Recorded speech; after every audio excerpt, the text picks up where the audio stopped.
Friends, இது வந்து microwave அவன் கிளீனர். ஸோ ஆல்ரெடி சேனலில் பார்த்தீங்கன்னா ஃப்ரிட்ஜ் டியோடரைசர் போட்டிருப்போம். இது வந்து பார்த்தீங்கன்னா அவன் க்ளீன் பண்ணுறது. மொத்தம் 3 பார்ட்ஸ் வரும்: head, body and phase. So water vinegar indicate பண்ணியிருப்பாங்க. வினிகரை வந்து நம்ம என்ன செய்யணும்னா அந்த இண்டிகேட் பண்ண லெவலுக்கு கீழே ஊற்றணும். அதே மாதிரி வாட்டரும் பார்த்தீங்கன்னா நீங்கள் என்ன மாதிரி வாட்டர் வேணாலும் ஆட் பண்ணிக்கலாம். அந்த வாட்டரை வந்து வாட்டர் இண்டிகேஷன் லெவலுக்கு கீழே தான் யூஸ் பண்ணணும். ஏன்னா இது சுற்றி பாயில் ஆகும் பார்த்தீங்கன்னா ஓவர்ஃப்ளோ ஆயிரும். அதே மாதிரி லெமனும் ஆட் பண்ணிக்கோங்க. ஸோ உங்களுக்கு ஃப்ராக்னன்ஸும் நல்லாயிருக்கும். எப்பயும் போல் ரீப்ளேஸ் பண்ணிவிட்டு அவனில் வந்து என்னோட அவன் பார்த்திங்கன்னா நான் நிறையா யூஸ் பண்ண மாட்டேன். ஸோ அவ்வளோவா டர்ட்டி இல்லாமல் இருக்கும். இதை உள்ளே வச்சுட்டு அவன் ஆன் பண்ணிவிட்டு ஒரு பவர் லெவல் 60யோ 70யோ வச்சுட்டு ஒரு 6 மினிட்ஸ் மட்டும் விட்டுருங்க.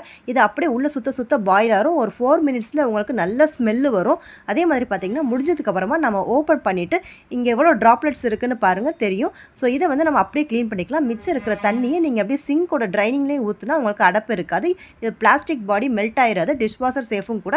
ஸோ நீங்கள் எவ்வளோக்கு எவ்வளோ அவன் யூஸ் பண்ணுறீங்களோ அந்த அளவுக்கு நீங்கள்